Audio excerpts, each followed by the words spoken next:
something down there I just need to talk. Hello. It's 10 o'clock, so we'll go ahead and start things here today. Welcome. This is, for those that just wandered by and saw people wandering in the room, today we're going to talk about different types of leave, from the Medical Leave Act, disability, etc. So if you didn't want to come in and learn about various leave options here at the laboratory, now's your chance to hit the doors. I want to welcome everybody here today, and also those that are watching this from their offices or from a conference room. This is being streamed as we go, so can't see you and I can't hear you, but welcome and hello. This is new for us. We're trying a few new things in the Diversity Inclusion Office, and so as time goes on, hopefully we'll be able to allow these individuals that are watching from their offices to ask questions and to weigh in on things as we go on. That'll be our next challenge that we're going to tackle. But as I said, today we're going to have the Integrated Disability Management Services team talk to us. Mari is the lead for that, so before we waste any more of your time, I'll introduce Mari. She is, as I said, the lead for the Integrated Disability Management Services team. She's going to talk to us about all of our options, what the laws, what the benefits are, what the policies are. And please, I'll say this now, ask her questions as you need to. Mari? Thank you. Thank you, Crystal. Welcome, everyone, to our presentation. I'm Mari Cook, and not only am I in charge of the Integrated Disability Management Group, but I'm also the Employee Labor Relations and Policy Manager for the lab. So if you guys have any other questions, I can answer them along the way. I'm going to start by introducing what is the Integrated Disability Management Services team and what do they do. And basically, what the group is responsible for leave management and disability administration throughout the lab. And that encompasses catastrophic leave, workers' compensation, the catastrophic leave program, the different programs that we have available at the lab in relation to employee leaves. And the goal of my presentation is to give you an overview of what we're required to comply with, what are the rights of our employees, and we're going to end it with where outside is a contact list of all the different services that we're going to talk about today and who to contact if you need to take advantage of one of those services. So I'm going to start by introducing my staff and what they do, because they'll be, they got to be up here because the last presenters left these tables up here, so they were very lucky. So I'm Mari Cook, and I'm the manager. And to my right is Gail Tornberg, and she is the Family and Medical Leave Specialist for the lab. And then we have Lori Westfall, and she does workers' compensation and catastrophic leave. And we have Adele Serafino, and she's the return to work medical accommodation specialist for the lab. So as we go along, we encourage you to ask questions as they happen, because I don't like to wait till the end, because then you forget your question. So feel free to ask questions. This is an overview. I could actually spend an entire day on each one of these subjects if I really wanted to, because they're complicated. But as things pop up, feel free to ask us any questions that you're interested in asking. So we're breaking it down into the federal and state laws that mandate the programs that we have in place at the lab for disability leave and all the other types of leave.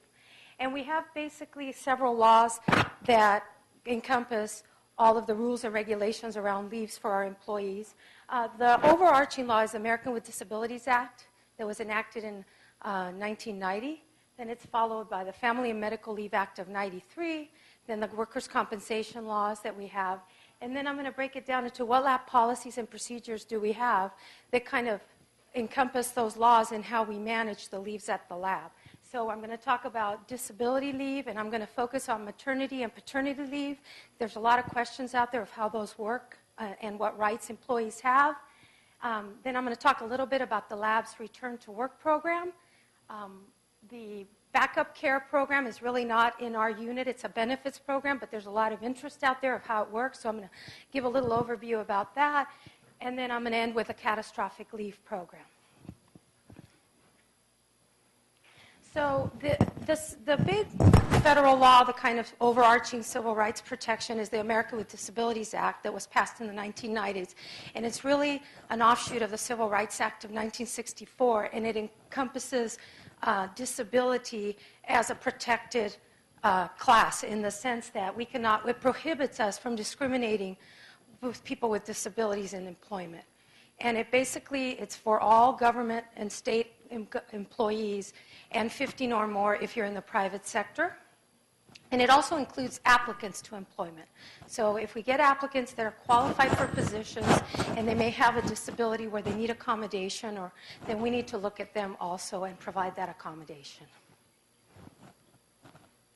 And the Family Medical Leave Act is another kind of offshoot of the America with Disabilities Act in that it protects leave for up to 12 weeks if you have to take leave for your own serious health condition or that of a close family member.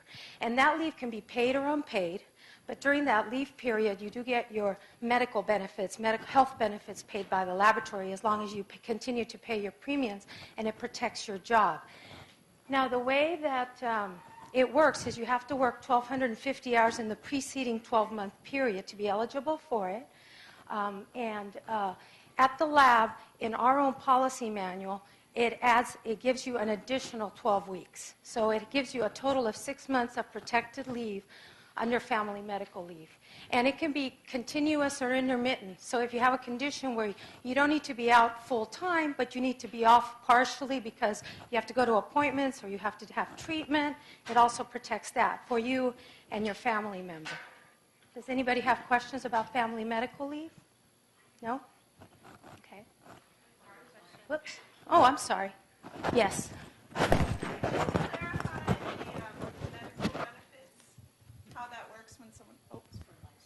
Could you clarify how it works with medical benefits when someone's out on FEMLA leave? Yeah, basically it works like it protects your benefits for the time you're out on leave. So you pay your premiums.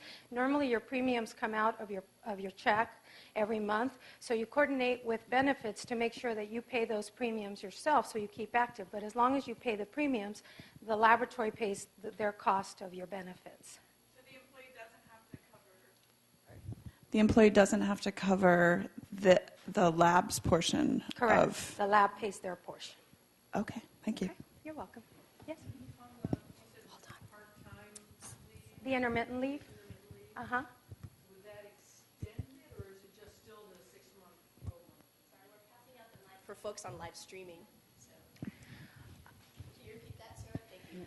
Does the intermittent leave extend if you did half time?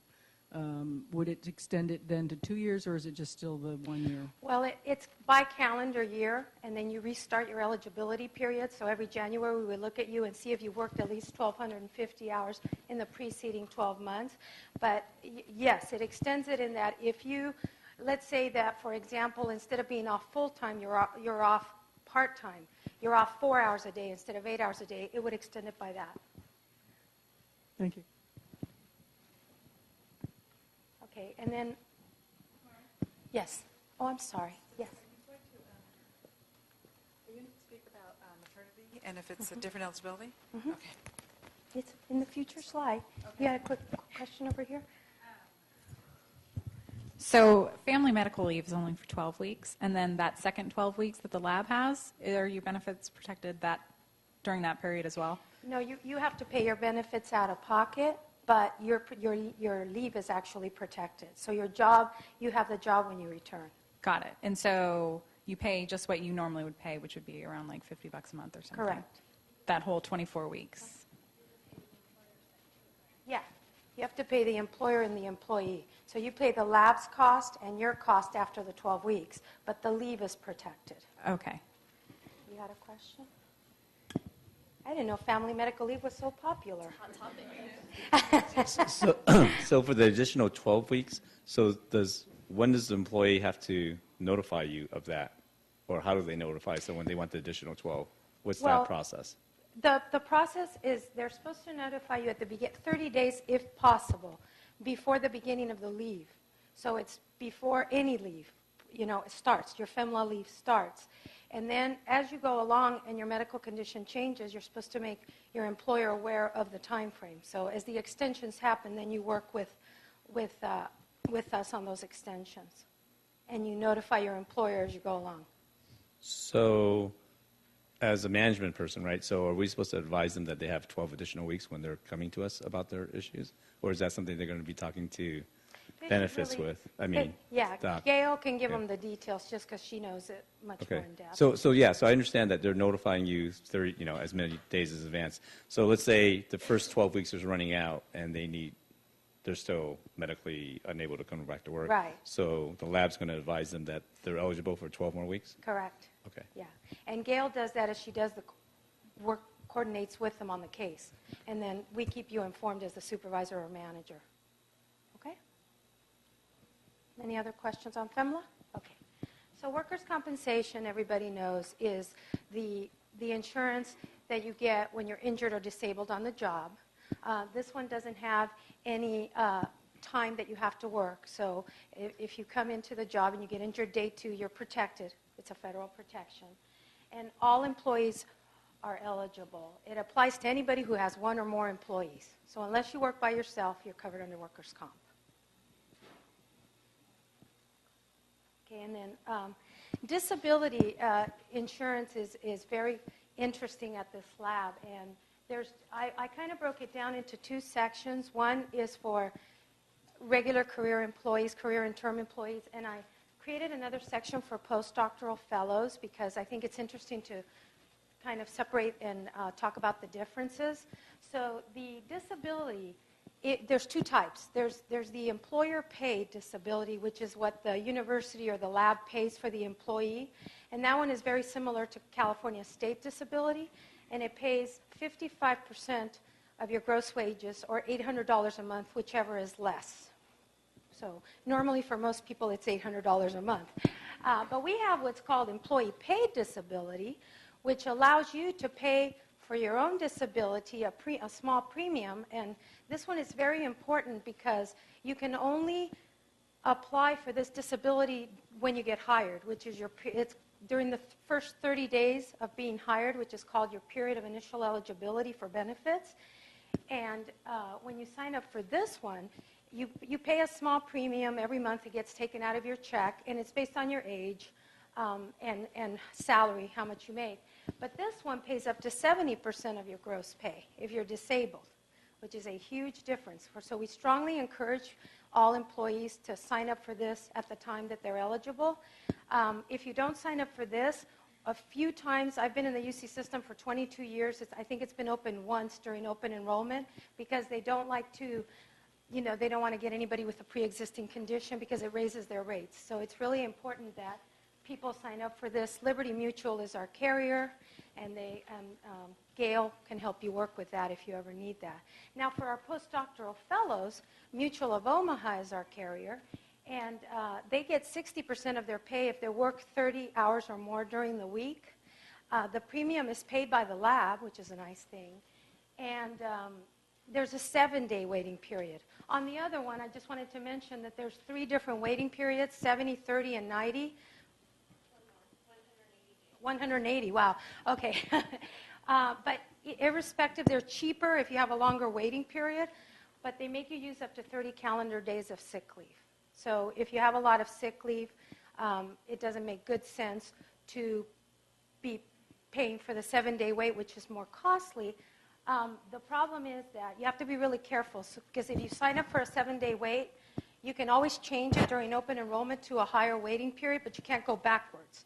So if you change from 7 to 90 and then something happens and you don't have enough sick leave, you can't reverse. Yeah, Maria? What happens if employees don't have enough sick leave to cover that? If they don't have enough sick leave. What happens if employees don't have enough sick leave? Well, if they don't have enough sick leave, they can either utilize their vacation or they don't have any pay for that small period of time between the waiting period and when the disability benefits kick in. Huh? Can they do what? Catastrophic leave, yeah. That's another option that we have another slide on and we'll explain it. Yeah, you had a quick question. Sorry, I'm a little bit confused. I'm a little confused about the 30-day wait period because you said there's a 7-day, a 30-day, and some higher day. There's 7-day, 30-day, 90-day, and 180. Okay, and then everybody takes the 30-day wait period before it kicks in, and that is an additional week, an additional 30 days? No, that's what's so confusing. So even if, let's say I sign up for the 7-day waiting period, but I have, 40 days of sick leave. They're gonna say, that's fine that you have a 7-day waiting period, but you still have to use up to 30 calendar days of sick. Oh, so that benefit of picking the 7 only counts if you're going to be out of sick leave. Correct. Gotcha. That's Okay. exactly right. It's not an open enrollment transaction. Right. Change your disability waiting period. You can do it throughout the year. Okay. So it's not only an open enrollment transaction. Gail is saying you can change your waiting period. If you decide I have a lot of sick leave and I'm paying for the higher premium for the 7-day wait, then you can change it anytime throughout the year.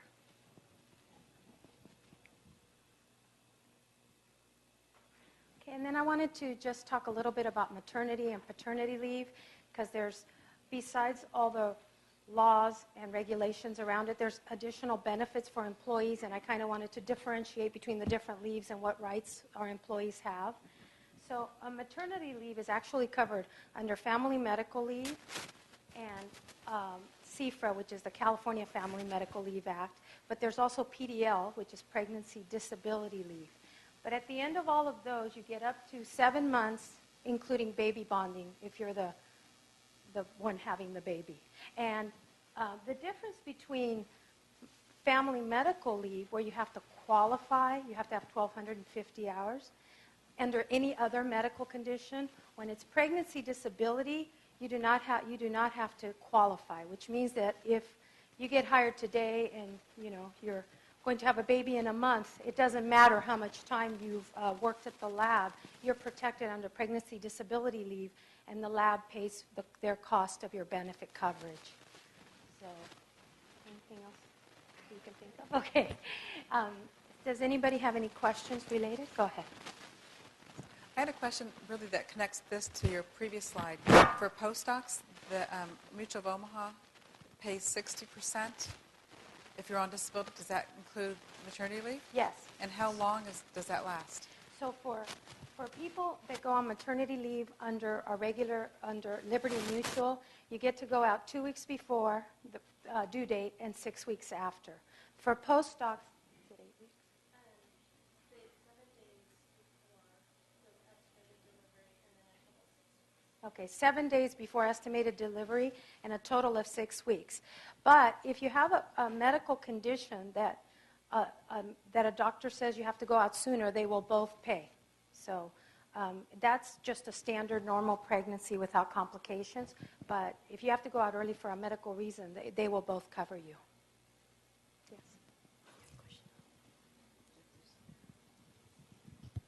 I had a question about the FMLA. As a postdoc, if you get hired, do your hours or time hired as a postdoc count towards you being qualified for an FMLA? Yes. Okay. Mm-hmm. Yes. You mentioned that employer-paid benefits occur for maternity leave. Mm-hmm. How long does that last? Is that just the 12 weeks again, or is that the full 7 months? It depends on what's happening. So if it starts off as a medical leave because you're medically disabled due to your maternity, then it's treated like a family medical leave. But then the CFRA, which is the California Family Medical Leave, kicks in for baby bonding. So they run kind of concurrent up to 7 months. And then the pregnancy disability runs concurrent with the FEMLA, so that if you are not protected under FML, you can go on pregnancy disability leave. But at the end of all those things, depending on your situation, you get 7 months. You can be gone up to 7 months. And all of your benefits are protected during that time. Go ahead. Hi, Mari. Hi. How does the CFRA, how do they qualify for that, and how does that work?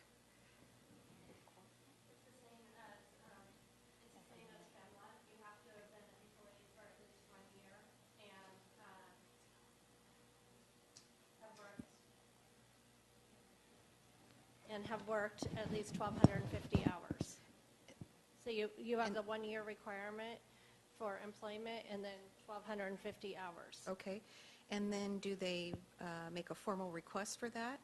So is that an automatic granting of that benefit, or how It happens in the beginning when your leave starts. Yes.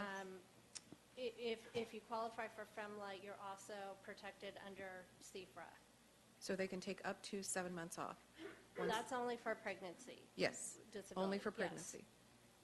Okay. The only difference would be when someone comes back to work after their disability and they don't use all their bonding, and then they want to use it later in the year, within that first year of the baby's birth, they'd have to requalify at that point. I see. Yeah. Okay. Thank you. Yes. I have a question about, I guess, disability with maternity leave. So with you get like 6 weeks of disability with maternity leave, is that right? You get 2 weeks before and 6 weeks after. But if you have the disability with a 30-day waiting period, does that get rid of 4 weeks of that? No, the waiting period runs concurrent with whatever you're doing. So if you, like, let's say you're due in 2 weeks and you're going to go out, then that's when the clock starts on your 30 days. And it's not a 30-day waiting period. Well, it could be if that's your waiting period. Okay. If you have a 7-day, then that's your waiting period, and it runs concurrent with the sick leave usage. So you have to use up to 30 calendar. I guess my question is how long of benefits would I get if I have the 30-week waiting period and it's pregnancy? Would I then only get, the total of 8 weeks minus, yes? Okay, that's my question. And then I'm just going to go down to the bottom one about paternity leave. So we get questions about what's the difference between maternity leave and paternity leave. So paternity leave obviously is not medical unless, because they're not having the baby, but they're still protected as far as they can take up to 12 weeks of family medical leave for the baby being born. And they can use up to 30 days of their sick leave. And after that, they can also use vacation. So we do have a paternity leave. Okay, one more question about CFRA. When they're out during that, up to the 7 months. Okay, another question about CFRA. Is the employee responsible for paying the employee and employer portion of the medical premiums? How does that work? And is there a website for that? I haven't heard of this before as a supervisor, and I would like to understand a little bit more about it. And also, if you have an employee that becomes pregnant, are many people, are they taking advantage of that, and how does that work? Yeah. Gail, do you want to answer that? The question is, it's employee, the employer still pays during that whole period of time. They do, okay. Yeah, for this type of leave. Okay. Yeah. Okay.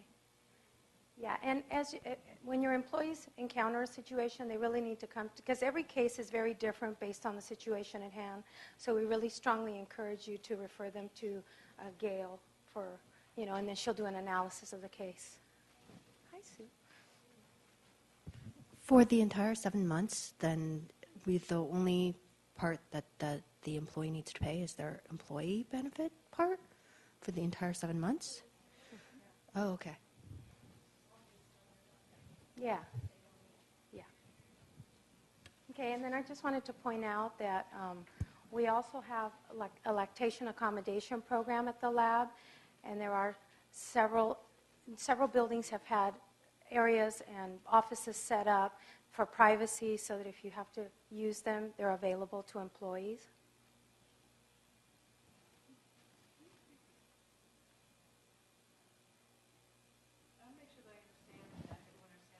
Sue's question and how you answered it. So for maternity leave, which is FEMLA and CFRA and baby bonding for up to 7 months, if you have, normal issues after the child is born and you're not disabled but you choose to take parent bonding time for the 7 months, then all the employee has to pay is their portion of the of insurance, and the lab pays the employer portion for up to 7 months? In a particular situation, yes. So if the woman is disabled, medically disabled for 7 months total, that's the maximum. And then, yes, the employee would just pay the employee share of the benefit premiums. Often the 7 months is rare, because often it's usually 2 weeks before delivery and 6 weeks after if it's normal delivery, or 8 weeks after if it's a C-section. And So- then you would go into CFRA, and then CFRA would allow you to continue to pay the employee share of the benefits. Does that make sense? Unless the employee decides to use their sick or vacation. Correct. Right, it's just a protection. Yes. Yeah. Mm-hmm. If it's a normal pregnancy and it's just baby bonding that is occurring during the 7 months, then you still only have to pay the employee portion? Does the lab pay its... Baby bonding is generally under CFRA, and that runs 12 weeks. So then what about the other additional up to 7 months? Okay, so FEMLA and pregnancy disability run concurrently, and when your doctor no longer considers you disabled by your pregnancy, either 6 or 8 weeks after delivery, and then the pregnancy disability ends. But it could be a maximum of 7 months. It's rare that it's a maximum of 7 months. When your pregnancy disability ends, and then you go right into 12 weeks of CFRA, And then baby bonding. if you go into baby bonding, you still only have to pay the employee portion? Correct. You only pay the employer portion. And then after that CFRA runs out and you still have additional months that you're taking, is that also just employee portion? No. Okay. If your CFRA runs out and then you're on an unpaid leave status and you're responsible for both sides, the employer and the employee share of the benefits. Okay, so the only time that you continue to only pay your employee portion is if it's not a normal pregnancy and you're under disability. So if it's just baby bonding and you're out because you decided to take unpaid leave and your CFRA is done, then you continue to pay your portion and the employee and the lab portion. Mm-hmm. So it gets expensive. So But you can always transfer onto your spouse's benefits too. let me just double check. So normal pregnancy, I've taken the time before. I have 6 weeks after that I only pay my portion, or not mine, but the person's portion of their leave. And then California Family Leave comes in, so that's 12. So I have 6 plus 12 weeks where I'm only paying the employee portion of the health benefits. Mm-hmm. And then after starting at week 19, then I pay the whole thing if I choose to stay out. Correct. That makes sense now. Thank you. Any other questions regarding paternity, maternity, the lactation program? No? So I wanted to talk a little bit about the laboratory's return to work program. This is not a well-known thing at this lab, so I wanted to kind of clarify for the audience what it is. So this was a result of an audit finding in 2008 where internal audit found that we really didn't have an established procedure for returning people to work and providing accommodation as long as they had functional work capacity. And so it's to assist employees who have temporary work restrictions but can still have functional work capacity. And so we, as the laboratory, have to accommodate for 90 days. Now, this becomes sometimes problematic because the division may not be able to accommodate. They don't have a job that the person can do, or they just feel like their functional capacity isn't at the level where they can accommodate. So if in your division they say, well, we can't accommodate, we don't have a job for them, then we're obligated to look lab-wide at other divisions that can possibly accommodate, but your division has to bear the cost. And this is very difficult for some divisions. So the reason I bring this up is so that you as employees and HR people are aware of it, and that it's not something that's optional. Sometimes people say, well, if I can't do it, then the person will have to go out on leave, and because my division can't do it. If we can find another division that can accommodate, then your division will have to pay for the accommodation. We also try to keep the employee at the same rate of pay. Yes.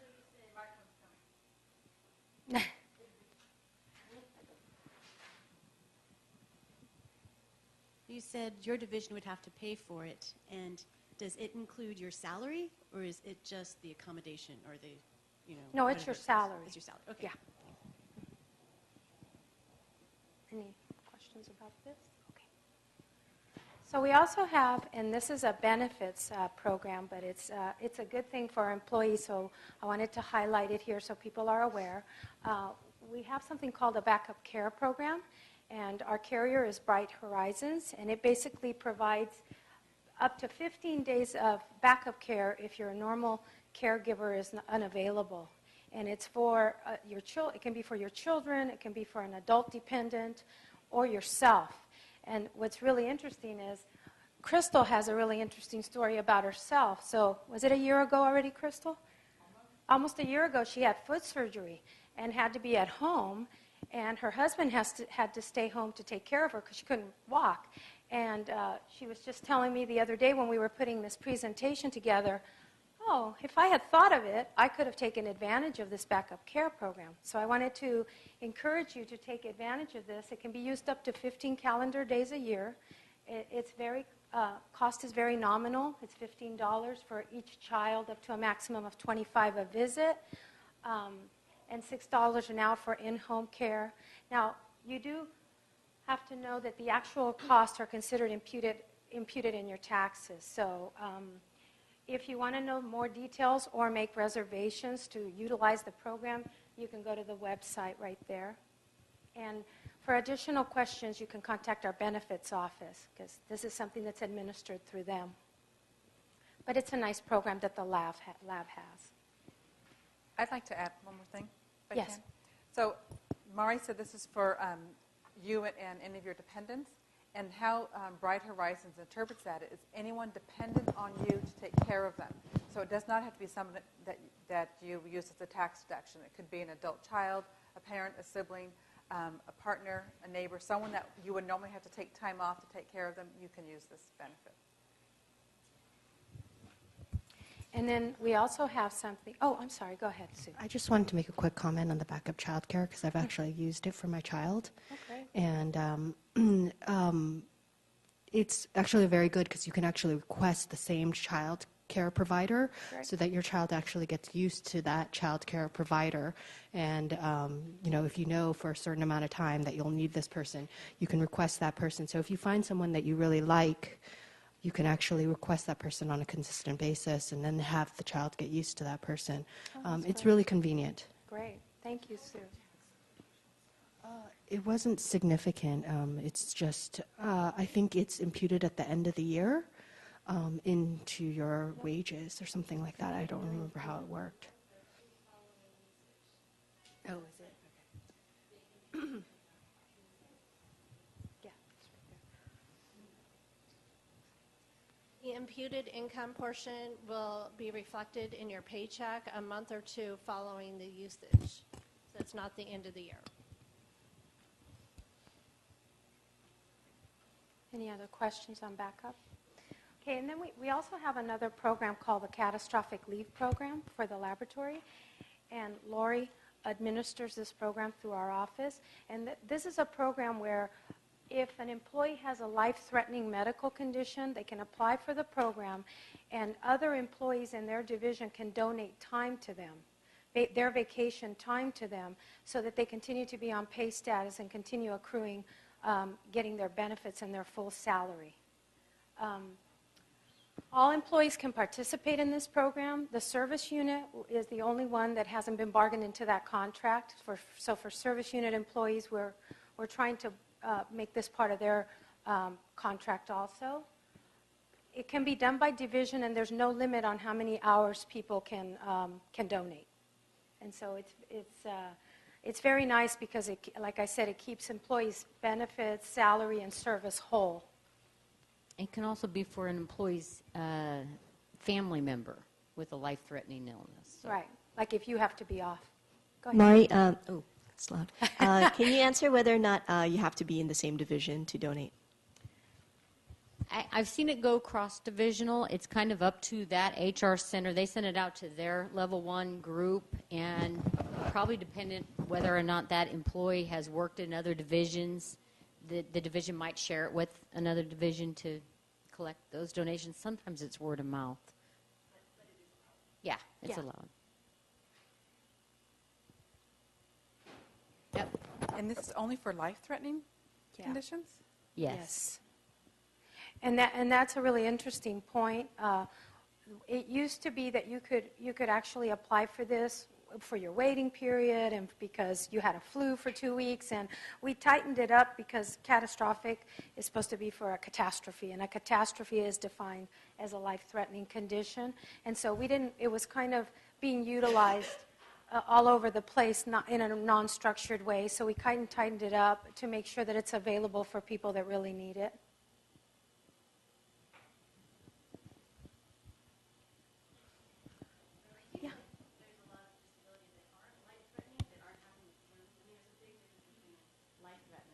Mm-hmm. Oh, sorry. I'm just saying there's a big difference between life-threatening and having the flu. Right. And, anyway, so your decision was to not include people who are disabled for genuine reasons, but it's not life-threatening. Well, that wasn't my decision, but when we looked at the program system-wide and we looked at what does catastrophic mean means life-threatening. And so the definition of catastrophic is that it's a life-threatening condition for the employee.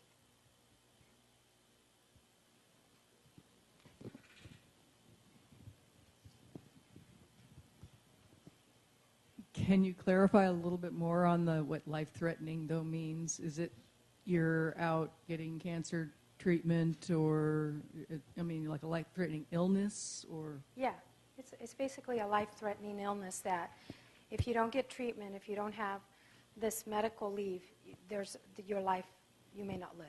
So that's how we define it. And it actually goes through health services. Dr. Lichty looks at the paperwork. If there's any clarification needed on that point, we will have Dr. Lichty look at it to verify that it is a catastrophic illness. So any other questions of anything we've discussed? Yes? So I'm actually a recent return to work after maternity leave person, and I have thank you to Tom, very lovely nursing mother's room here in Building 50B. Last week I got to work a conference at the other end of the campus and had to use a room at that end. Quite a different experience. Are there plans to include lactation rooms in all new buildings going forward? And the campus is enormous, so if I'm assigned to work someplace else, I'm hauling my pump and all this other kind of stuff with me, and so it would be really great if it were as part of the new family-friendly policies program we have here, part of the lactation support program, if those could be really a consideration, so that maybe you don't walk more than two buildings over or something like that. It's a big haul here at the lab, uphill in the rain, trying to get to someplace just to pump. Absolutely. If you're a person like me that doesn't have a private office, so anything that's not a bathroom stall and has some nice, comfortable chair, etc., would be great to see a few more of those in case I am assigned to work other buildings across the lab. Sure. Thanks for asking that. So the Women's Science Engineering Council were very instrumental working with benefits to have the lactation rooms put on site. And the plan forward is for all new construction facilities to have at least one lactation facility in them, depending on the size of them. We have been working with building managers and business managers across the site to add more. Lady and I just got a request for at least one room over in the foundry. So they are expanding, they are growing. I'm very pleased to hear that you have a very nice room here in Building 50, which is one of our newer rooms. Thanks, Tom. The Diversity Inclusion Office has a checklist of things that we want in each of the lactation rooms. And so we've been, as we can kind of add to them, we're adding things to them, artwork to make it a little bit nicer. One thing that I heard today is would be nice if we had some white noise machines in the room so that if you are in there and you're in a hallway, the pumps and things are not kind of echoing through the sound, through the hallways, would have white noise machines instead. Yeah, I'm going to bring a little throw rug for the floor. You're exposed.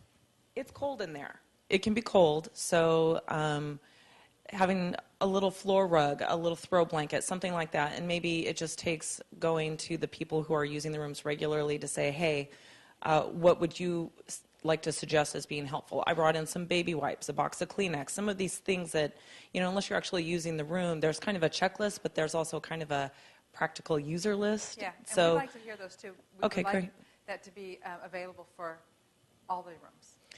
and I would just like to say thank you. It's really been helpful to have a nice room nearby. Thanks, Tom. You're welcome. Jill? I'd like to say if you have identified a space in one of your buildings that would be suitable for a lactation room, Crystal, can I say to let your office know? Yes, you can send an email to dio@lbl.gov. DIO is Diversity Inclusion Office, and we will work with your building manager and folks to set it up appropriately.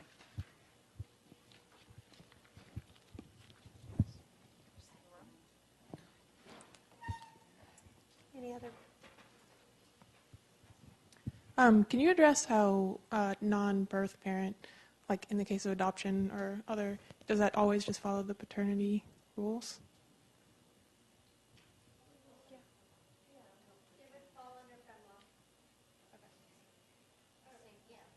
Similar to paternity, they get 12 weeks to adopt. So if you're adopting or a foster child, and then it falls under FEMLA, and you would get the 12 weeks, FEMLA CFRA, baby bonding.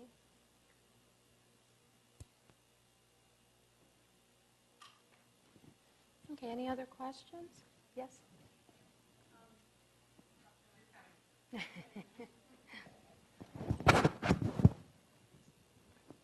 It seems like that there is a distinct, if you're planning on ever having children, you should definitely go with the 7-day leave if that's your goal. And just when I did my benefits orientation, that was not stressed at all. So I have a 30-day one, but I wish I had known that. So it might be for future benefits orientations. I think, and I mean, it was stressed to me that if you have that time off, then you should totally go for the 30-day leave for disability, the 30-day wait. But it seems like since you're losing benefits associated with pregnancy, weeks of benefits, if you do that, it should be stressed that you should go for the 7-day. So what, I'm not clear. What do you mean you're losing benefits? Well, I guess what I understood from my previous question was that you get 8 weeks total for pregnancy, but if you have the 30 weeks disability, 30-day leave, then that's a month of that gone, so you're only getting 4 weeks paid, right? But if you go for the 7-day, then yes, you get everything minus 1 week paid. And it might be best to tell people who are starting that they may want to go for that 7-day and not to go for the 30, but that was the exact opposite of what was stressed in my benefits orientation. So for the future, that may be something you want to change. Yeah, and the only problem with that is that if you do have a 7-day and you're paying that amount for a 7-day period, but you've got 300 hours on the books at the time that you go out, you still have to use the 30-day. True, but Yeah. if you, I guess the thing is, if you plan, like I'm pregnant now, I have over 300 hours. But if I plan more than one pregnancy, the time it takes to reaccrue those hours. Right. Correct, That's yeah. a distinct Exactly thing right. that you may want to consider Yeah. in making Yes. those kind of decisions. That's a good Yes. point. And I think, isn't the benefits, that kind of orientation, isn't that done through our service center now? Yeah. I think that the new orientation going out to people is really stressing the different factors for disability. So I don't know if... Yeah, this has been within that Yeah. year, I think. But So it's changed a little we'll bit. take your comment and talk to them. I think Definitely. you're right. It just depends on your particular situation. But a new employee coming in, it takes a while to accrue sick leave because you accrue 8 hours a month. So it could be that a 30-day waiting period could be financially detrimental to the employee. So I think we need to stress, what's a 7, what's a 30, and what's the amount you have to utilize. So we'll touch base with them. So I think that's a very good suggestion, but another thought that came to my mind is how long does an employee have to sign up for that benefit? Do they have 30 days once they're hired? Yeah.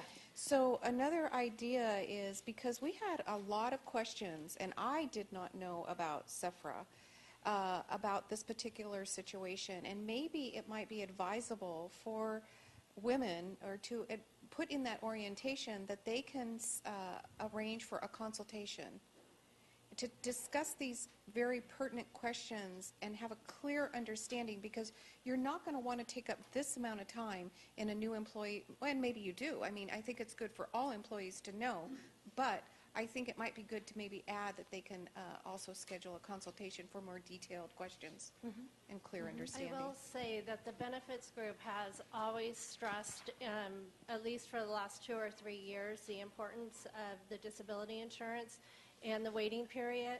And unfortunately, sometimes, I mean, we really do have stressed it.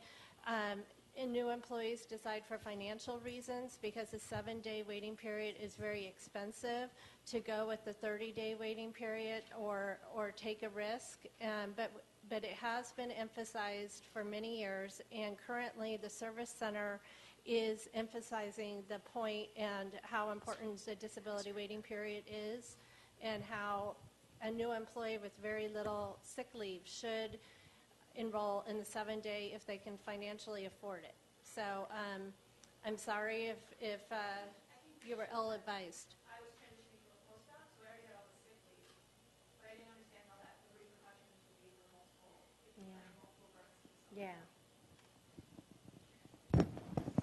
Hi, I just have a question regarding FMLA.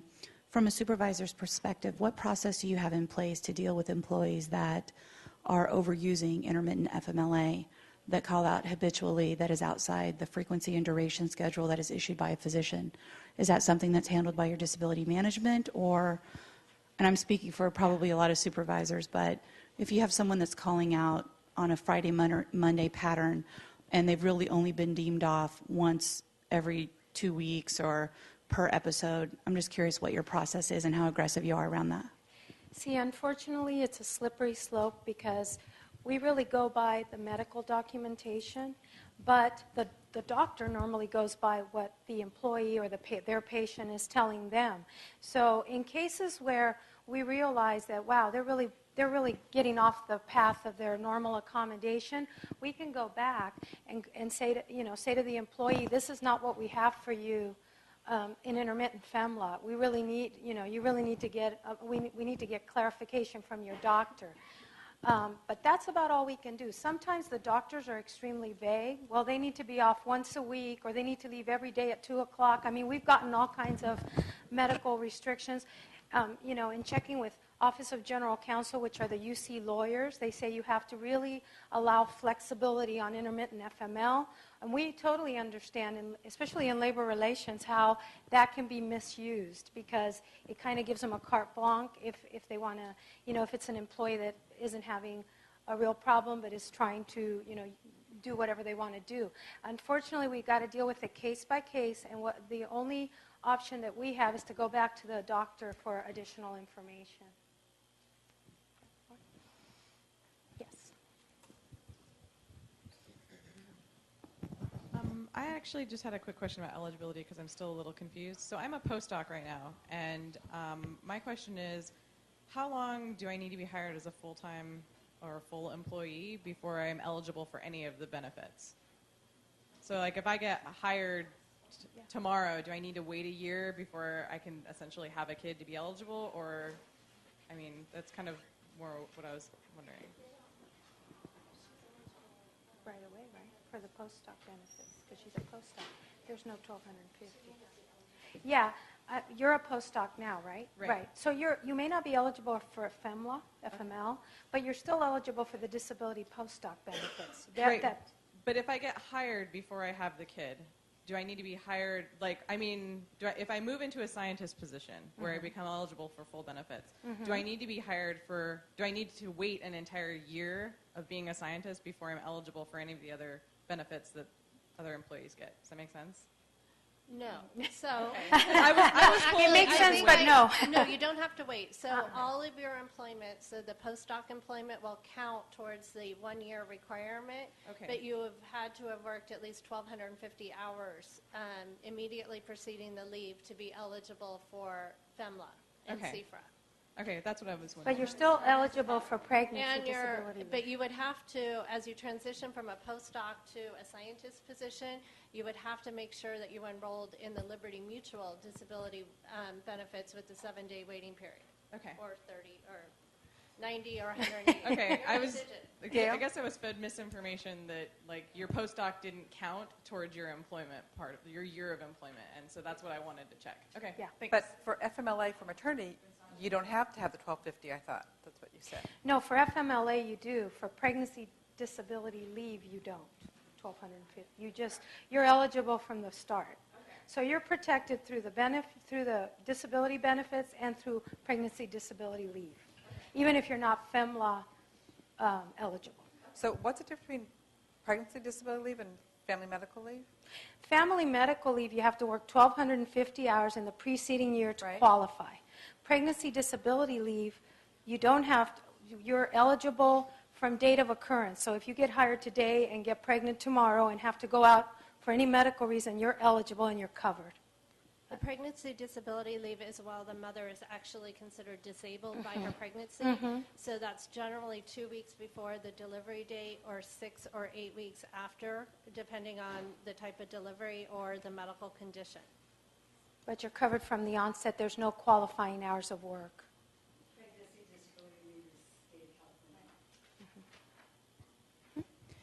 So if an employee comes to a supervisor and says, you know, I need to go out and leave, what's your ideal response from a supervisor? Sure, I totally support you. Please go see Gail Tornberg, and she will work your case for you, and I will coordinate with you on the workload. That's our ideal. Right?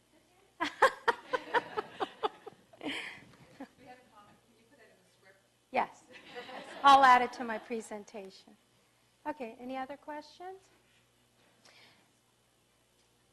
So I don't know if everybody got a chance to get our handout outside, but in our handout we go through a little mini description of everything we discussed here and your contact person for that.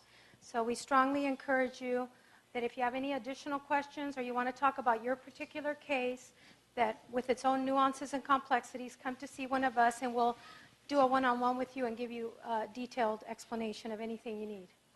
Thanks. Before we wrap up, I just want to say this has been a question of most every one of our WSEC luncheon seminars that we have. How does maternity leave work? How do you manage work-life balance? All those sorts of things.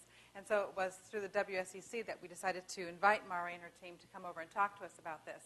And attendance has grown well beyond WSEC. So thanks to WSEC and your committee chairs. Also, I want to let you know that maybe you'll forget some of the things that are in here or some of your colleagues would have benefited from this. It is being streamed and also being recorded and will be archived on our website for the next year. And what we plan to do is update this about once a year because we figure this information might get old or might have some updates. So we will do another one of this the same time next year, and it'll be on our website until then. Our email, dio@lbl.com is our email address. And if you just do A to Z and diversity, you'll find the Diversity Inclusion Office website. And from there, you can find the link to this presentation. Okay? Anything else Thank you very I need to say? much. Thank you very much for your time. I appreciate it.